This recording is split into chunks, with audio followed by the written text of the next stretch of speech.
আমি doctor Sayan Ghosh, hormone রোগ বিশেষজ্ঞ, কোঠারি মেডিকেল সেন্টার, কলকাতা। আজকে আমার আলোচ্য বিষয় হলো অস্টিওপোরোসিস ইন মেল। আমরা জানি অস্টিওপোরোসিস মানে আমাদের হাড়ের ডেনসিটি কমে যাওয়া, হাড়ের ঘনত্ব কমে যাওয়া, যার ফলে কি হয় না পরবর্তীকালে মেজর ফ্র্যাকচার হওয়ার চান্স কিন্তু বেড়ে যায়। অস্টিওপোরোসিস আমরা এতদিন শুনতে অভ্যস্ত যে মেয়েদের অনেক বেশি হয় বা পোস্ট মেনোপজাল ফিমেল যারা তাদের অনেক বেশি মাত্রায় দেখা যায়, এবং আমরা মেয়েদের বিষয়ে অস্টিওপোরোসিস এর ব্যাপারে খুব সচেতন। বাট ছেলেদের ক্ষেত্রে এটা কিন্তু নেহাতি কম নয়, এবং ছেলেদের ক্ষেত্রে যদি অস্টিওপোরোসিস থাকে তাদের কিন্তু পরিণাম আরো ভয়ঙ্কর হতে পারে। সুতরাং সঠিক সময় স্ক্রিনিং টেস্ট করাটা খুবই আবশ্যক। এবার আসি কি টেস্ট আমরা করব। অস্টিওপোরোসিস ধরার জন্য আমরা ইউজুয়ালি ডেক্সা স্ক্যান করে থাকি। ডেক্সা স্ক্যানের মাধ্যমে আমরা বোন মিনারেল ডেনসিটিটা দেখি, আমাদের স্পাইনের বোন প্লাস ফিমার বোনের আমরা ঘনত্ব চেক করি। এই বোন ডেনসিটি যদি কম থাকে তাদেরকে আমরা লো বোন মাস, বা আরো কম থাকলে আমরা অস্টিওপোরোসিস রেঞ্জে আমরা ফেলি। এবার আমরা আসি যে কাদের আমরা এই স্ক্রিনিং টেস্টটা করব।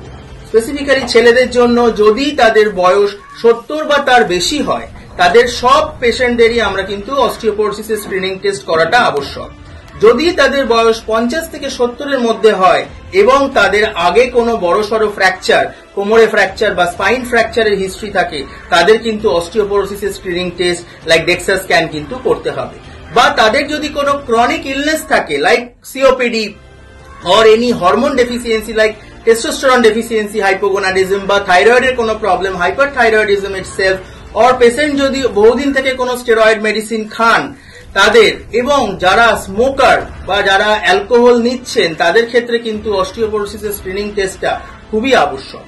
এবং অস্টিওপোরোসিসের স্ক্রিনিং টেস্ট করে সঠিক সময় ওষুধ শুরু করাটা কিন্তু খুবই আবশ্যক, যাতে করে পরবর্তীকালে আমরা ফ্র্যাকচার রিস্ককে অনেকটা কমিয়ে আনতে পারি।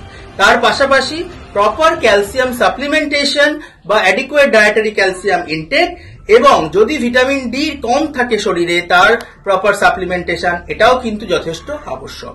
সুতরাং আপনারা যদি আপনাদের অস্টিওপোরোসিসের কোনো রিস্ক ফ্যাক্টর থেকে থাকে তাহলে অবশ্যই আপনাদের কিন্তু হরমোন বিশেষজ্ঞ ডাক্তারবাবুদের সঙ্গে যোগাযোগ করা দরকার, এবং সঠিক সময় ওষুধ, যেটা মুখে খাওয়ার ওষুধ হতে পারে বা কোনো ইনজেক্টেবল ওষুধ হতে পারে, সেটা কিন্তু খাওয়া শুরু করবেন খুব শীঘ্রই।